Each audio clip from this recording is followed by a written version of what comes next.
سورۃ القیامہ، سورہ قیامہ کا تعارف۔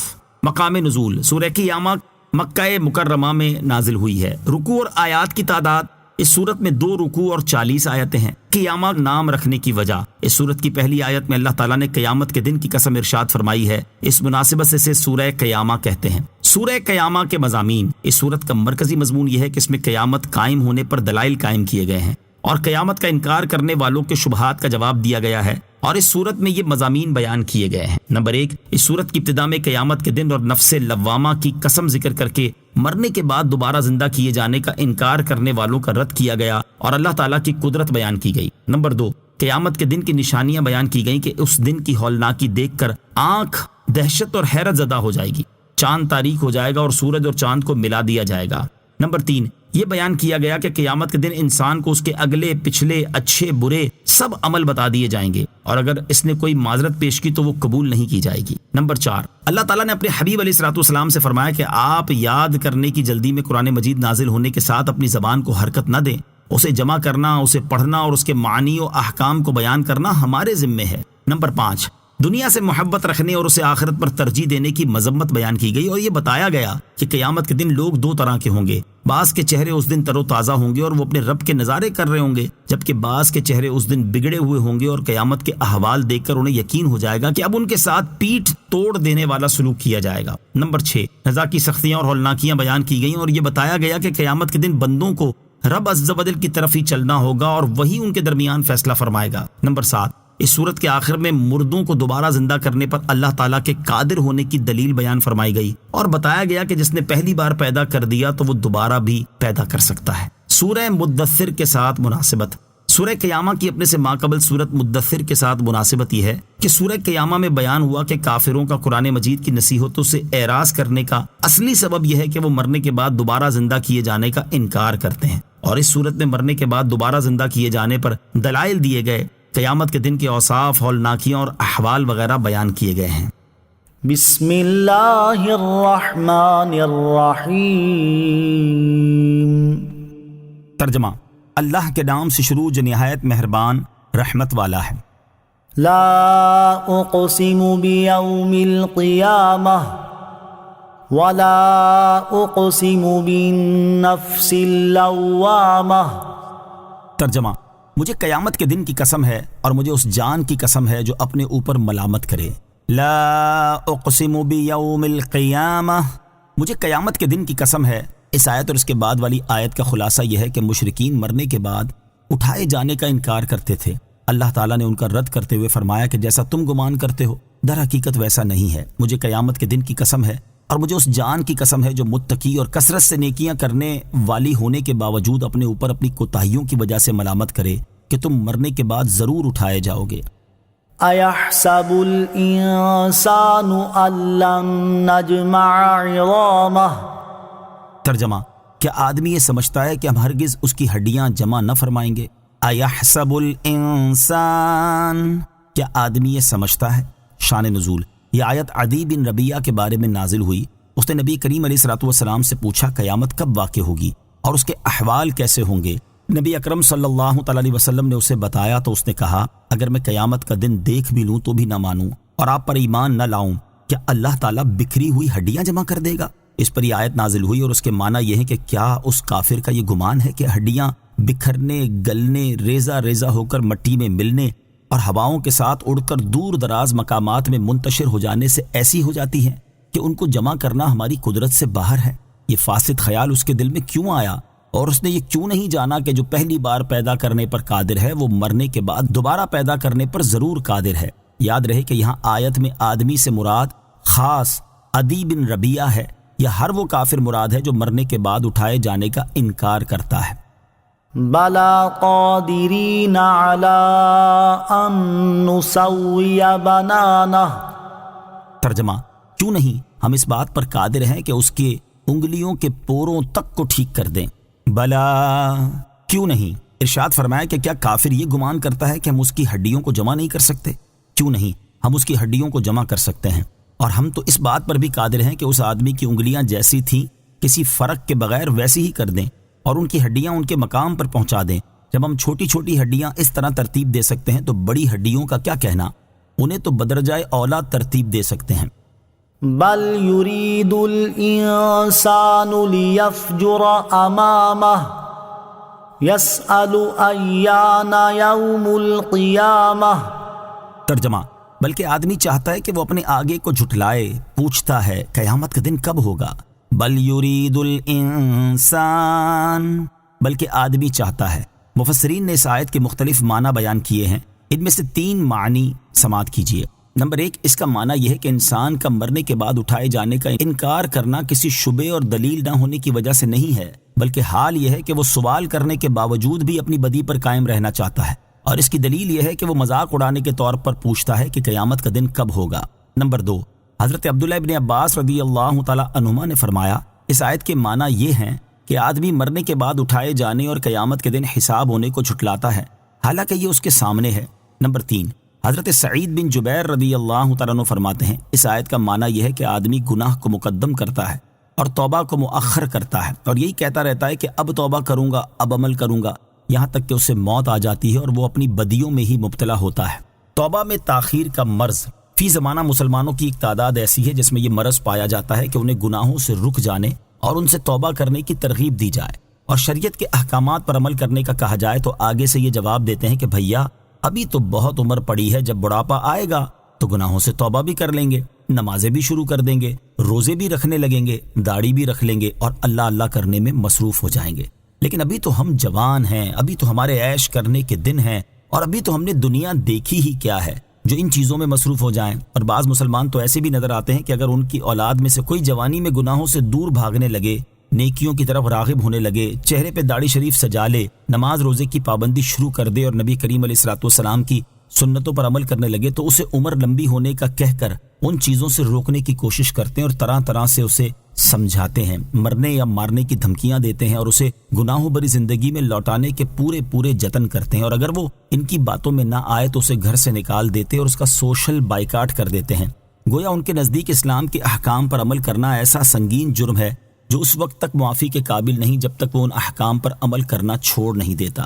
مسلمانوں کی گناہوں میں مشغولیت، توبہ اور اپنی اصلاح سے دوری اور اسلام کے احکامات پر عمل نہ کرنے کا دنیاوی نتیجہ آج سب کے سامنے ہے کہ مسلمان دنیا بھر میں کمزور اور مغلوب نظر آ رہے ہیں، اور کفار مسلم ممالک پر حملے کر کے ان کی اینٹ سے اینٹ بجا رہے ہیں، جبکہ آخرت میں اس چیز کا انجام کیا ہوگا وہ اللہ تعالیٰ ہی بہتر جانتا ہے۔ وہ معزز تھے زمانے میں مسلمان ہو کر، ہم خوار ہوئے تارک قرآن ہو کر۔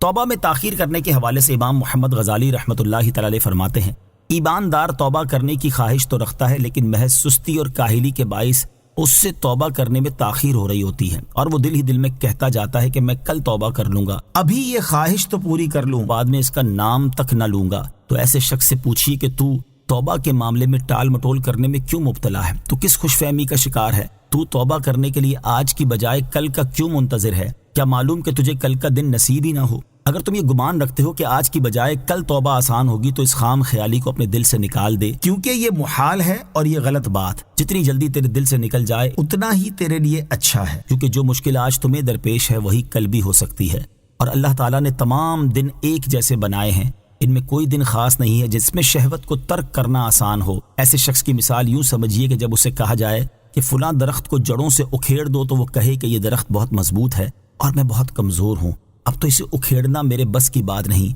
البتہ آئندہ سال میں اسے اکھیڑ دوں گا۔ ذرا اس احمق سے پوچھئے کہ اگلے سال وہ درخت اور مضبوط نہیں ہو چکا ہوگا اور تیری کمزوری مزید بڑھ نہ چکی ہوگی؟ بس یہی صورتحال خواہشات کے درخت کی ہے جو روز بروز مضبوط سے مضبوط تر ہوتا جاتا ہے، اس لیے کہ وہ تو خواہشات اور لذات کا محکوم بن چکا ہے، جس کی وجہ سے وہ خواہشات کے احکام پر تسلسل سے عمل پیرا ہے، اور اس کا نتیجہ یہ ہوتا ہے کہ ان خواہشات کی غلامی کی بندش کی وجہ سے ان کے خلاف چلنا اس کے بس کا روگ نہیں رہتا۔ لہٰذا اے انسان، جتنی جلدی تو خواہشات اور شہوات کے درخت کو اکھیڑ سکتا ہے اسے اکھیڑ دے، کیونکہ اس میں تیرا ہی فائدہ ہے۔ فَإِذَا بَرِقَ الْبَصَرُ وَخَسَفَ الْقَمَرُ وَجُمِعَ الشَّمْسُ وَالْقَمَرُ۔ ترجمہ، تو جس دن آنکھ دہشت زدہ ہو جائے گی اور چاند تاریک ہو جائے گا اور سورج اور چاند کو ملا دیا جائے گا۔ فَإِذَا بَرِقَ الْبَصَرُ، تو جس دن آنکھ دہشت زدہ ہو جائے گی۔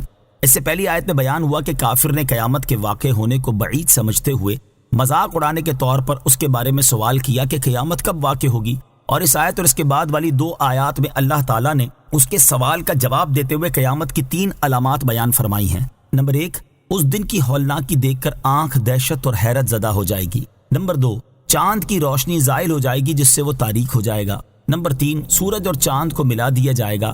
یہ ملا دینا طلوع ہونے میں ہوگا کہ دونوں مغرب سے طلوع ہوں گے، یا بے نور ہونے میں ہوگا کہ دونوں کی روشنی ختم ہو جائے گی۔ يقول الإنسان يومئذ أين المفر كلا لا وزر۔ ترجمہ، اس دن آدمی کہے گا بھاگنے کی جگہ کہاں ہے، ہرگز نہیں، کوئی پناہ نہیں ہوگی۔ یقول الانسان یومئذ، اس دن آدمی کہے گا۔ اس آیت اور اس کے بعد والی آیت کا خلاصہ یہ ہے کہ قیامت کا انکار کرنے والا انسان جب قیامت کے ان احوال کو دیکھے گا تو کہے گا میں اس نازل ہونے والی ہولناکی سے بچنے کے لیے کس طرف بھاگ کر جاؤں۔ اللہ تعالیٰ ارشاد فرماتا ہے کہ وہاں بھاگ جانا اسے کوئی فائدہ نہیں دے گا، کیونکہ اس طرح اسے نجات نہیں مل جائے گی، اور اس دن نہ ہی پہاڑ یا قلعہ وغیرہ ایسی کوئی پناہ گاہ ہوگی جہاں جا کر وہ اللہ تعالیٰ کے آ جانے والے حکم سے بچ سکے۔ إِلَى رَبِّكَ يَوْمَئِذٍ الْمُسْتَقَرُّ۔ ترجمہ، اس دن تیرے رب ہی کی طرف جا کر ٹھہرنا ہے۔ إِلَى رَبِّكَ يَوْمَئِذٍ الْمُسْتَقَرُّ، اس دن تیرے رب ہی کی طرف جا کر ٹھہرنا ہے، یعنی جس دن یہ کام ہوں گے جن کا اوپر ذکر ہوا، اس دن تمام مخلوق اللہ تعالیٰ کی بارگاہ میں حاضر ہوگی اور ان کے اعمال کا حساب کیا جائے گا اور انہیں جزا دی جائے گی۔ اللہ تعالیٰ جسے چاہے گا اسے اپنی رحمت سے جنت میں داخل کرے گا، اور جسے چاہے گا اسے اپنے عدل سے جہنم میں ڈالے گا۔ يُنَبَّأُ الْإِنسَانُ يَوْمَئِذٍ بِمَا قَدَّمَ وَأَخَّرَ بَلِ الْإِنسَانُ عَلَى نَفْسِهِ بَصِيرَةٌ وَلَوْ أَلْقَى مَعَاذِيرَهُ۔ ترجمہ، اس دن آدمی کو اس کا سب اگلا پچھلا بتا دیا جائے گا، بلکہ آدمی خود ہی اپنے حال پر پوری نگاہ رکھنے والا ہوگا اگرچہ اپنی سب معذرتیں لا ڈالے۔ یُنَبَّأُ الْإِنسَانُ یَوْمَئِذٍ، اس دن آدمی کو بتا دیا جائے گا۔ اس آیت اور اس کے بعد والی 2 آیات کا خلاصہ یہ ہے کہ قیامت کے دن آدمی کو اللہ تعالیٰ کی بارگاہ میں پیش ہو کر محاسبہ کیے جانے اور اعمال کا وزن کیے جانے کے وقت اللہ تعالیٰ کی طرف سے اس کے سب اگلے پچھلے اور اچھے برے عمل بتا دیے جائیں گے، بلکہ آدمی تو خبر دیے جانے کا محتاج ہی نہ ہوگا، کیونکہ وہ خود ہی اپنے حال پر پوری نگاہ رکھنے والا ہوگا کہ اس کے نفس نے کون کون سے برے عمل کیے اور اس نے اپنے اعضاء سے کون کون سے برے کام سر انجام دیے، اور ممکن ہے کہ وہ اپنی طرف سے ان برے اعمال پر کوئی معذرت پیش کرے، لیکن اگرچہ وہ اپنی سب معذرتیں پیش کر ڈالے جب بھی اسے نجات نہیں ملے گی۔ لا تحرک به لسانك لتعجل به۔ ترجمہ، تم یاد کرنے کی جلدی میں قرآن کے ساتھ اپنی زبان کو حرکت نہ دو۔ لا تحرک به لسانك لتعجل به، تم یاد کرنے کی جلدی میں قرآن کے ساتھ اپنی زبان کو حرکت نہ دو۔ شان نزول، حضرت عبداللہ ابن عباس رضی اللہ تعالی عنہما فرماتے ہیں جب حضرت جبرائیل علیہ السلام رسول اللہ صلی اللہ تعالی علیہ وآلہ وسلم کے پاس وحی لے کر آتے تو حضور اقدس صلی اللہ تعالی علیہ وسلم حضرت جبرائیل کے پڑھنے کے ساتھ اپنی زبان اور ہونٹوں کو حرکت دیا کرتے تھے، اور اس سے آپ علیہ السلام کو تکلیف ہوتی جو کہ دوسروں کو بھی معلوم ہو جاتی تھی۔ اللہ تعالیٰ نے اپنے حبیب علیہ السلام کی یہ مشقت گوارا نہ فرمائی اور سورہ قیامہ میں یہ آیات نازل فرمائیں، لا تحرک به لسانک لتعجل به ان علینا جمعہ وقرآنہ فإذا قرأناه فاتبع قرآنہ ثم ان علینا بیانہ، یعنی اے حبیب علیہ السلام آپ یاد کرنے کی جلدی میں قرآن کے ساتھ اپنی زبان کو حرکت نہ دیں، بے شک اس کو آپ کے سینہ پاک میں محفوظ کر دینا اور آپ کی زبان پر اس کا پڑھنا جاری کر دینا ہمارے ذمے ہے، لہٰذا جب ہماری جانب سے پڑھا جا چکے تو اس وقت آپ پڑھے ہوئے کی اتباع کرو، اور جب ہماری طرف سے کچھ نازل ہو تو اسے غور سے سنیں، پھر اس کو بیان کرنا ہماری ذمہ داری ہے کہ اسے آپ کی زبان سے بیان کرا دیں۔ حضرت عبداللہ ابن عباس رضی اللہ تعالی عنہما فرماتے ہیں اس کے بعد حضرت جبرائیل علیہ السلام آتے تو نبی کریم علیہ السلام اپنا سر انور جھکا لیتے، اور جب وہ وحی نازل کر کے چلے جاتے تو حضور پر نور علیہ السلام اسی طرح پڑھتے جیسا کہ اللہ تعالیٰ نے آپ کو حکم دیا۔ ان علینا جمعہ وقرآنہ فإذا قرأناه فاتبع قرآنہ ثم ان علینا بیانہ۔ ترجمہ، بے شک اس کا جمع کرنا اور اس کا پڑھنا ہمارے ذمہ ہے، تو جب ہم اسے پڑھ لیں تو اس وقت اس پڑھے ہوئے کی اتباع کرو، پھر بے شک اسے بیان فرمانا ہمارے ذمہ ہے۔ ان علینا جمعہ وقرآنہ، بے شک اس کا جمع کرنا اور اس کا پڑھنا ہمارے ذمہ ہے۔ اس آیت سے 3 باتیں معلوم ہوئیں۔ نمبر 1، در حقیقت قرآن کو جمع فرمانے والا اللہ تعالیٰ ہے کہ اس نے حضور اقدس علیہ الصلوۃ والسلام کے سینہ مبارک میں قرآن کریم کو ترتیب وار جمع فرمایا۔ نمبر 2، حضور پرنور علیہ الصلوۃ والسلام اللہ تعالیٰ کی طرف سے قرآن کے حافظ، قاری، عالم اور صاحب اسرار ہیں، کسی مخلوق کے شاگرد نہیں۔ نمبر 3، حضرت جبرائیل علیہ الصلوۃ والسلام اللہ تعالیٰ اور اس کے حبیب علیہ الصلوۃ والسلام کے درمیان پیغام رساں ہیں، نہ کہ حضور انور علیہ الصلوۃ والسلام کے استاد ہیں۔ فَإِذَا قَرَأْنَاهُ، تو جب ہم اسے پڑھ لیں۔ اس آیت میں اللہ تعالیٰ کا حضرت جبرائیل علیہ الصلوۃ والسلام کے پڑھنے کو اپنی طرف منسوب کرنا ان کی عظمت و شرافت کی دلیل ہے، اور اللہ تعالیٰ نے اپنے حبیب علیہ الصلوۃ والسلام کے کئی کام بھی اپنی طرف منسوب کیے ہیں، جیسا کہ بیعت عقبہ میں نبی کریم علیہ الصلوۃ والسلام نے 70 انصاری صحابہ رضی اللہ تعالیٰ عنہم کی جانیں اور ان کے مال جنت کے بدلے میں خریدے، اور اللہ تعالیٰ نے ارشاد فرمایا ان اللہ اشتری من المؤمنین انفسهم واموالهم بان لهم الجنہ، ترجمہ، بے شک اللہ نے مسلمانوں سے ان کی جانیں اور ان کے مال اس بدلے میں خرید لیے کہ ان کے لیے جنت ہے۔ اور بیعت رضوان کے موقع پر حضور پرنور علیہ الصلوۃ والسلام نے صحابہ کرام سے بیعت لی اور ان کے ہاتھوں پر اپنا ہاتھ رکھا، اور اللہ تعالیٰ نے ارشاد فرمایا ان الذین یبایعونک انما یبایعون اللہ ید اللہ فوق ایدیہم، ترجمہ، بے شک جو لوگ تمہاری بیعت کرتے ہیں وہ تو اللہ ہی سے بیعت کرتے ہیں، ان کے ہاتھوں پر اللہ کا ہاتھ ہے۔ اور جنگ بدر میں حضور اقدس علیہ الصلوۃ والسلام نے کفار کی طرف کنکریاں پھینکی، اور اللہ تعالیٰ نے ارشاد فرمایا وما رمیت اذ رمیت ولکن اللہ رمی، ترجمہ، اور اے حبیب جب آپ نے خاک پھینکی تو آپ نے نہ پھینکی تھی بلکہ اللہ نے پھینکی تھی۔ ثم ان علینا بیانہ، پھر بے شک اسے بیان فرمانا ہمارے ذمہ ہے۔ یعنی اے حبیب علیہ الصلوۃ والسلام، قرآن کے معانی اور احکام میں سے جس چیز کو سمجھنا آپ کو مشکل لگے تو اسے بیان کرنا اور اس کی باریکیوں کو ظاہر فرمانا ہمارے ذمہ ہے۔ آیت ثم ان علینا بیانہ سے معلوم ہونے والے مسائل۔ اس آیت سے 3 مسئلے معلوم ہوئے۔ نمبر 1، قرآن کا بیان قرآن نازل ہونے سے کچھ دیر بعد بھی ہو سکتا ہے۔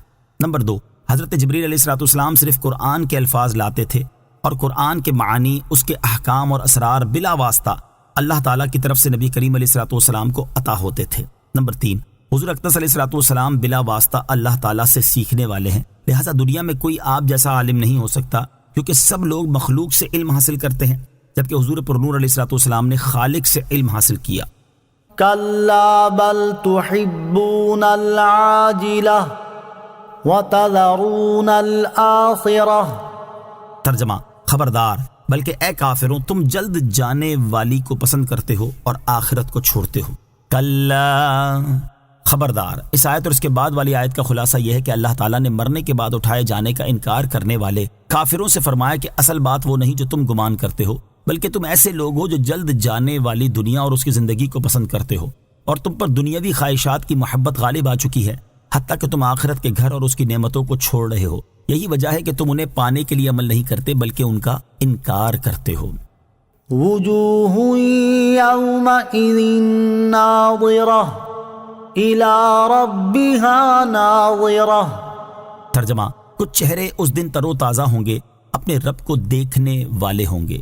وجوہ یومئذ ناظرہ، کچھ چہرے اس دن تر و تازہ ہوں گے۔ اس آیت اور اس کے بعد والی آیت میں مخلص مومنین کے بارے میں فرمایا گیا کہ جب قیامت قائم ہوگی تو اس دن کچھ چہرے ایسے ہوں گے جو اللہ تعالیٰ کی نعمت و کرم پر مسرور ہوں گے، اور ان سے انوار پھوٹ رہے ہوں گے، اور انہیں اللہ تعالیٰ کے دیدار کی نعمت سے سرفراز کیا جائے گا۔ جنتیوں میں سب سے زیادہ عزت والا شخص حضرت عبداللہ ابن عمر رضی اللہ تعالیٰ عنہما سے روایت ہے، رسول کریم علیہ الصلوۃ والسلام نے ارشاد فرمایا، ادنا درجے کا جنتی اپنے باغات، بیویوں، خادموں اور تختوں کو 1000 برس کی مسافت تک دیکھے گا۔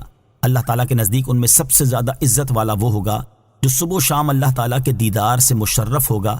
اس کے بعد نبی کریم علیہ الصلوۃ والسلام نے پڑھا، وجوہ یومئذ ناظرہ الی ربها ناظرہ، الی ربها ناظرہ، اپنے رب کو دیکھنے والے ہوں گے۔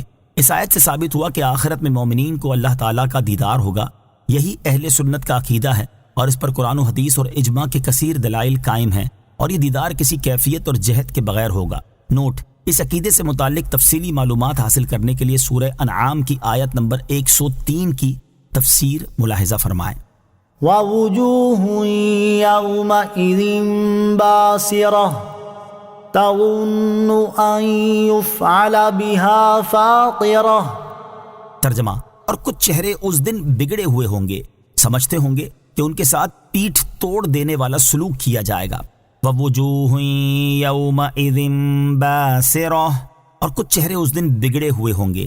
اس آیت سے کفار اور منافقین کا حال بیان کرتے ہوئے فرمایا کہ قیامت کے دن کچھ چہرے ایسے ہوں گے کہ جب وہ اپنی بدبختی کے آثار دیکھیں گے اور اللہ تعالیٰ کی رحمت سے مایوس ہو جائیں گے تو ان کا رنگ سیاہ ہو جائے گا اور ان سے خوشی کے آثار ختم ہو جائیں گے۔ تظن، سمجھتے ہوں گے، یعنی جب وہ یہ احوال دیکھیں گے تو انہیں یقین ہو جائے گا کہ اب وہ عذاب کی شدت اور ہولناک مصائب میں گرفتار کیے جائیں گے۔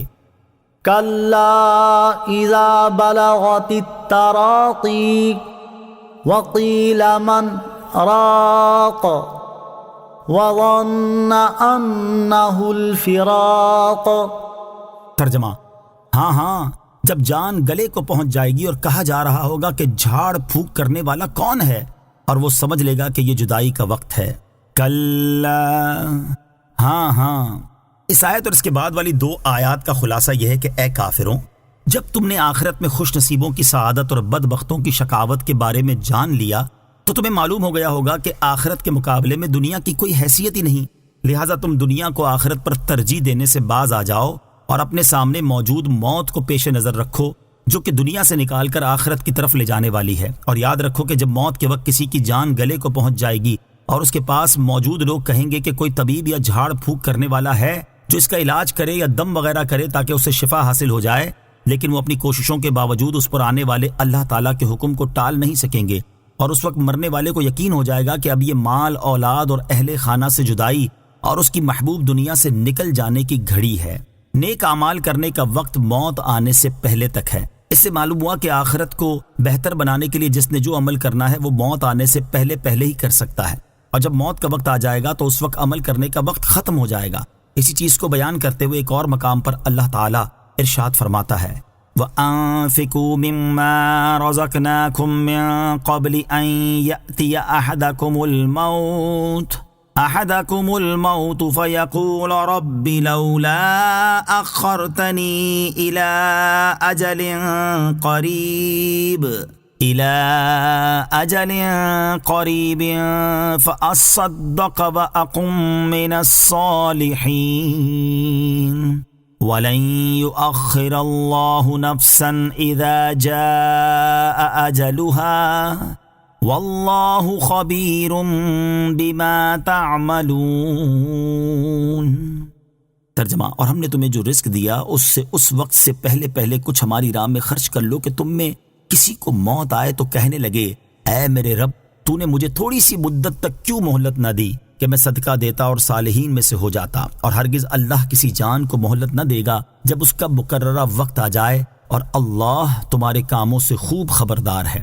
اور حضرت بسر بن حجاج کرشی رضی اللہ تعالیٰ عنہ فرماتے ہیں، ایک مرتبہ رسول اللہ صلی اللہ تعالیٰ علیہ وسلم نے اپنا لعاب دہن اپنی ہتھیلی پر ڈالا اور اس پر شہادت کی انگلی رکھ کر فرمایا، اللہ تعالیٰ فرماتا ہے، بندہ مجھے عاجز کرنا چاہتا ہے، حالانکہ میں نے اسے اس جیسی چیز سے پیدا کیا، جب اس کا سانس گلے میں پہنچتا ہے تو کہتا ہے اب میں صدقہ کرتا ہوں، حالانکہ وہ صدقہ کرنے کا وقت نہیں۔ اور حضرت عبداللہ بن عمر رضی اللہ تعالیٰ عنہما سے مروی ہے کہ ایک انصاری صحابی رضی اللہ تعالیٰ عنہ نے بارگاہ رسالت میں حاضر ہو کر عرض کی، یا رسول اللہ صلی اللہ تعالیٰ علیہ وسلم، لوگوں میں سب سے زیادہ عقل مند اور پختہ ارادے والا کون ہے؟ نبی کریم علیہ الصلوۃ والسلام نے ارشاد فرمایا، وہ شخص جو سب سے زیادہ موت کو یاد کرتا ہے اور موت آنے سے پہلے موت کی تیاری کرنے کے معاملے میں سب سے زیادہ سخت ہے۔ یہی لوگ سب سے زیادہ عقل مند ہیں، کیونکہ وہ دنیا کا شرف اور آخرت کی سعادت پا گئے۔ اللہ تعالیٰ ہمیں موت سے پہلے اپنی قبر و آخرت کی تیاری کرنے کی توفیق عطا فرمائے۔ وَالْتَفَّتِ السَّاقُ بِالسَّاقِ۔ ترجمہ: اور پنڈلی سے پنڈلی لپٹ جائے گی۔ وَتَفَّتِ السَّاقُ بِالسَّاقِ، اور پنڈلی سے پنڈلی لپٹ جائے گی۔ اس آیت کا ایک معنی یہ ہے کہ موت کی سختی اور کرب سے انسان کے پاؤں ایک دوسرے سے لپٹ جائیں گے۔ دوسرا معنی یہ ہے کہ دونوں پاؤں کفن میں لپیٹ دیے جائیں گے۔ تیسرا معنی یہ ہے کہ ایک سختی کے ساتھ دوسری سختی جمع ہو جائے گی، یعنی ایک تو دنیا سے جدائی کی سختی ہوگی اور اس کے ساتھ موت کی سختی بھی ہوگی، یا ایک تو موت کی سختی ہوگی اور اس کے ساتھ آخرت کی سختیاں بھی مل جائیں گی۔ إلى ربك يومئذ المساق فلا صدق ولا صلى ولكن كذب وتولى ثم ذهب إلى أهله يتمطى۔ ترجمہ: اس دن تیرے رب ہی کی طرف چلنا ہوگا، تو کافر نے نہ تو تصدیق کی اور نہ نماز پڑھی، ہاں جھٹلایا اور منہ پھیرا، پھر اپنے گھر والوں کی طرف اکڑتا ہوا چلا گیا۔ اِلَىٰ رَبِّكَ يَوْمَئِذٍ الْمَسَاقُ، اس دن تیرے رب ہی کی طرف چلنا ہوگا، یعنی اے حبیب صلی اللہ تعالیٰ علیہ وآلہ وسلم، بندوں کا رجوع اللہ تعالیٰ کی طرف ہی ہے، اور قیامت کے دن بندوں کو آپ کے رب عز و جل کی طرف ہی چلنا ہوگا اور وہی ان کے درمیان فیصلہ فرمائے گا۔ فلا صدق، تو کافر نے نہ تو تصدیق کی۔ اس آیت اور اس کے بعد والی دو آیات کا خلاصہ یہ ہے کہ ابو جہل نے نہ تو قرآن کی تصدیق کی اور نہ ہی اللہ تعالیٰ کے لیے نماز پڑھی، ہاں اس نے قرآن کو جھٹلایا اور ایمان لانے سے منہ پھیرا، پھر اپنے گھر کو اکڑتا ہوا متکبرانہ شان سے چلا گیا۔ اس سے معلوم ہوا کہ کفار اسلام کے فروعی احکام پر عمل کرنے کے اس اعتبار سے مکلف ہیں کہ قیامت کے دن ان احکام پر عمل نہ کرنے کا بھی ان سے مواخذہ ہوگا، یعنی جس طرح کافر کو ایمان نہ لانے پر سزا دی جائے گی، اسی طرح نماز چھوڑنے پر بھی اسے سزا دی جائے گی اور اس کی مذمت کی جائے گی، اگرچہ دنیا میں کافر پر ایمان قبول کرنے کے بعد سابقہ نماز کی قضا واجب نہیں۔ أولى لك فأولى ثم أولى لك فأولى۔ ترجمہ: تیرے لیے خرابی ہے پھر خرابی ہے، پھر تیرے لیے خرابی ہے، پھر خرابی ہے۔ اولا لک فاولا، تیرے لیے خرابی ہے پھر خرابی ہے۔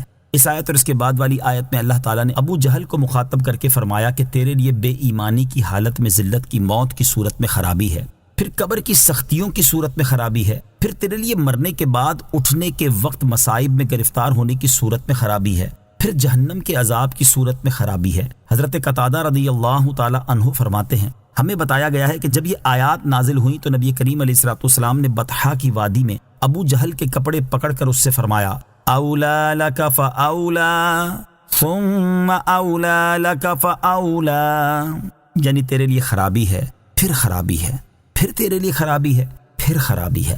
تو ابو جہل نے کہا، اے محمد صلی اللہ تعالی علیہ وآلہ وسلم، کیا تم مجھے دھمکاتے ہو؟ تم اور تمہارا رب میرا کچھ نہیں بگاڑ سکتے، کیونکہ مکے کے پہاڑوں کے درمیان میں سب سے زیادہ مضبوط، زور آور اور شوکت و قوت کا مالک ہوں۔ لیکن چونکہ قرآن کی خبر ضرور پوری ہونی تھی اور رسول کریم علیہ الصلوۃ والسلام کا فرمان ضرور پورا ہونے والا تھا، اس لیے ایسا ہی ہوا، اور جنگ بدر میں ابو جہل ذلت و خواری کے ساتھ بری طرح مارا گیا۔ اس امت کا فرعون ابو جہل کے بارے میں حدیث پاک میں ہے، نبی کریم علیہ الصلوۃ والسلام نے فرمایا، ہر امت میں ایک فرعون ہوتا ہے اور میری امت کا فرعون ابو جہل ہے۔ أَيَحْسَبُ الْإِنسَانُ أَن يُتْرَكَ سُدًى۔ ترجمہ: کیا آدمی اس گھمنڈ میں ہے کہ اسے آزاد چھوڑ دیا جائے گا؟ اَيَحْسَبُ الْإِنسان، کیا آدمی اس گھمنڈ میں ہے؟ ارشاد فرمایا، کیا آدمی اس گھمنڈ میں ہے کہ اسے یوں آزاد چھوڑ دیا جائے گا کہ نہ اسے کسی چیز کا حکم دیا جائے اور نہ اسے کسی چیز سے منع کیا جائے، نہ وہ مرنے کے بعد اٹھایا جائے، نہ اس سے اعمال کا حساب لیا جائے اور نہ اسے آخرت میں جزا دی جائے؟ ایسا نہیں ہوگا، بلکہ اسے دنیا میں امر و نہی کا پابند کیا جائے گا، مرنے کے بعد اٹھایا جائے گا، اس سے اعمال کا حساب لیا جائے گا اور آخرت میں اسے اس کے اعمال کی جزا بھی دی جائے گی۔ ہمیں آزاد نہیں چھوڑا گیا۔ اس سے معلوم ہوا کہ ہمیں بالکل آزاد نہیں چھوڑا گیا کہ جیسے چاہیں زندگی گزاریں، جیسے چاہیں اعمال کریں اور اپنی مرضی کے مطابق جس طرح اور جہاں چاہیں رہیں، بلکہ ہمیں دنیا کی زندگی میں اللہ تعالیٰ اور اس کے حبیب علیہ الصلوۃ والسلام کی طرف سے کچھ چیزوں کا پابند کیا گیا ہے اور کچھ چیزوں سے منع کیا گیا ہے، اور زندگی گزارنے کے لیے ہمیں ایک دائرہ کار عطا کیا گیا ہے جس میں رہ کر ہمیں اپنی زندگی کے ایام پورے کرنے ہیں، اور ہمارے سامنے یہ بھی واضح کر دیا گیا ہے کہ ہمیں مرنے کے بعد اللہ تعالیٰ کی بارگاہ میں حاضر ہونا اور اپنے اعمال کا حساب دینا ہے، اور پھر دنیا میں جیسے اعمال کیے ہوں گے ویسی جزا بھی ملے گی۔ لہٰذا عقل مندی کا تقاضا یہی ہے کہ خود کو شریعت کی پابندیوں سے آزاد سمجھ کر زندگی نہ گزاری جائے، بلکہ زندگی جینے کا جو طریقہ اللہ تعالیٰ اور اس کے حبیب علیہ الصلوۃ والسلام نے دیا ہے اسی کے مطابق زندگی بسر کی جائے۔ کہ اسی میں دنیا اور آخرت کی کامیابی ہے، اور جو شخص شریعت کے احکامات سے آزاد ہو کر جینا چاہتا ہے وہ بڑا بے وقوف اور بہت نادان ہے کہ وہ تھوڑے سے مزے کی خاطر ہمیشہ کے لیے خود کو ذلت و رسوائی اور انتہائی دردناک عذاب میں دھکیلنے کی کوشش کر رہا ہے۔ اللہ تعالیٰ لوگوں کو عقل سلیم عطا فرمائے اور انہیں شریعت کے احکامات کے مطابق زندگی بسر کرنے کی توفیق عطا فرمائے، آمین۔ ألم يكن نطفة من مني يمنى ثم كان علقة فخلق فسوى فجعل منه الزوجين الذكر والأنثى۔